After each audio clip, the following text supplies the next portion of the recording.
जब आप पहली बार माँ बनी होंगी और आपने अपने दूध का रंग देखा होगा तो आपने सोचा होगा कि ये तो ठीक से नहीं बना, ये तो कच्ची लस्सी के रंग का है, ये तो बच्चे की भूख नहीं मिटाएगा। और ये क्या, बच्चे ने सिर्फ एक दफा मुंह लगाया और छोड़ दिया तो उसका पेट कैसे भरेगा। ये वो सवाल हैं जो हर औरत के दिमाग में आते हैं। आज की वीडियो में हम आपको दूध के मुतालिक तमाम मुमकिन बातें बताएंगे, उसकी कंपोजिशन कैसे होती है, कहाँ होती है, क्या क्या स्टेजेस होती हैं। लेकिन उससे पहले अस्सलाम वालेकुम, मैं हूँ Sitara Nayab and welcome to my channel mother's guide. माँ का दूध बच्चे के लिए ग़िज़ाई अज्जा का बुनियादी जरिया है। औरत का जिस्म हमल के दौरान अपने बच्चे के लिए खुराक की फराहमी पैदा करने की तैयारी शुरू कर देता है। हमल के चौथे हफ्ते से दूध पैदा करने वाले खुलिये बनना शुरू हो जाते हैं, जिन्हें लैक्टोसाइट्स कहा जाता है। आप हमल के दौरान अपनी ब्रेस्ट की ग्रोथ को देखना शुरू कर सकती हैं, लेकिन आप कितना दूध पैदा कर सकती हैं ये इस बात पे डिपेंड करता है कि आपके टिश्यूज कैसे हैं।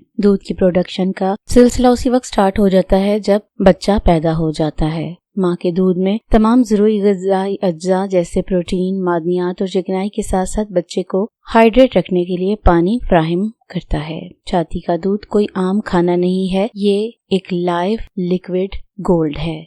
ये कहाँ पे बनता है, कैसे बनता है, इसके बारे में थोड़ी सी साख्त को या एनाटॉमी को समझते हैं। दूध दरअसल मेमरी ग्लैंड से आता है जो कि औरत की ब्रेस्ट के अंदर होते हैं। ये डिफरेंट पार्ट्स के ऊपर डिपेंडेंट होते हैं, ये सब मिलकर काम करते हैं और दूध बनाते हैं। सबसे पहली चीज इसमें आती है एल्वियोलाई। ये छोटे छोटे अंगूर की शक्ल के सैक्स होते हैं, इसके अंदर दूध स्टोर होता है। ये गुच्छों की शक्ल में होते हैं। ये एक गुच्छा लोब्यूल कहलाता है। ये लोब्यूल आपस में जुड़कर एक लोब बनाते हैं।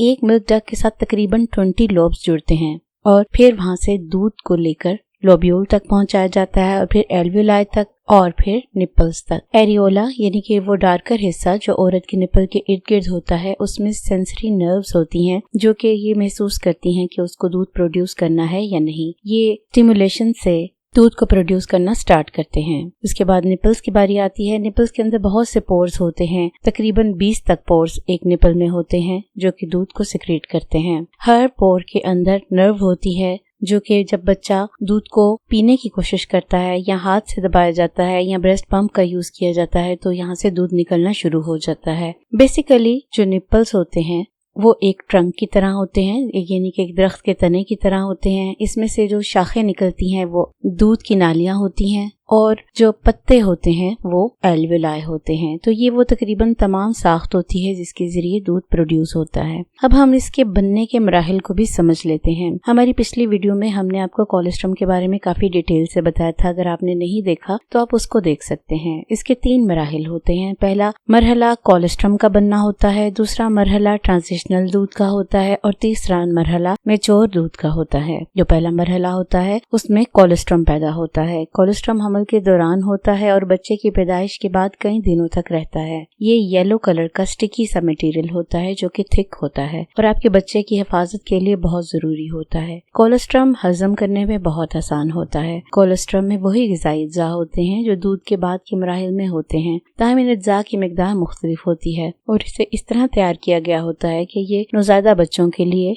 बिल्कुल मौजू हो। पहले दूध के कोलेस्ट्रॉल में एंटीबॉडीज और खून के सफेद खुलियात ज्यादा होते हैं। ये आपके बच्चे को इन्फेक्शन से बचाते हैं और उसके निज़ाम इंहज़ाम के लिए बहुत जरूरी होते हैं। 2 से 4 दिन के बाद कोलेस्ट्रॉल की जगह ट्रांजिशनल मिल्क ले लेता है। ट्रांजिशनल मिल्क दूध बनने का दूसरा मरहला होता है। इसे अबूरी दूध या एक फेज से दूसरी फेज में मुंतकिल होने वाले दूध को भी कहा जाता है।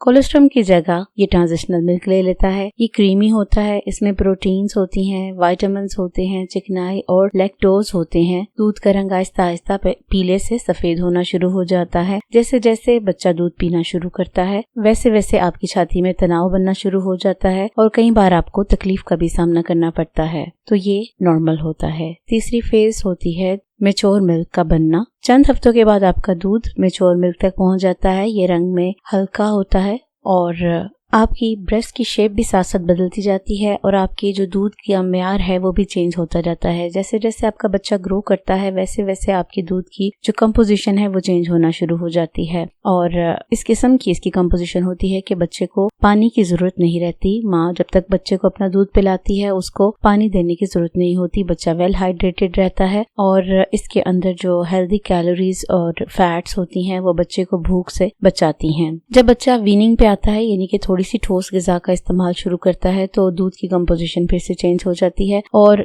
इसी तरह जैसे जैसे बच्चे को जिस तरह का दूध रिक्वायर्ड होता है वैसे वैसे इसकी कंपोजिशन चेंज होती रहती है। IPA के मुताबिक कम से कम 6 महीने और ज्यादा से ज्यादा 2 साल तक बच्चे का दूध पिलाना चाहिए, लेकिन इस्लामी लिहाज से बेटी को 2.5 साल और बेटे को 2 साल तक दूध पिलाना चाहिए। इससे माँ और बच्चे दोनों को फायदा होता है। उम्मीद है कि आपको इससे मुताल्लिक तमाम बातें समझ आ गई होंगी कि अब जब आप दूध को देखेंगी तो समझ जाएंगी कि ये कौन सा दूध है, इसका रंग ऐसा क्यों है और ये बच्चे के लिए थोड़ी सी मिकदार में भी इतना हेल्दी क्यों होता है। उम्मीद है कि आपके कॉन्सेप्ट्स क्लियर हो गए होंगे और आप इसको उन बहनों के साथ जरूर शेयर करेंगी जो प्रेग्नेंट हैं या जो बच्चे को दूध पिलाने वाली हैं, और ताकि वो समझ सकें कि दूध कैसे बनता है, इसकी हिफाजत कैसे की जाती है और इसको किस तरह से बच्चे के लिए पहुंचाया जाता है। नई वीडियो आने तक अपना बहुत सा ख्याल रखिए। Take care. अल्लाह।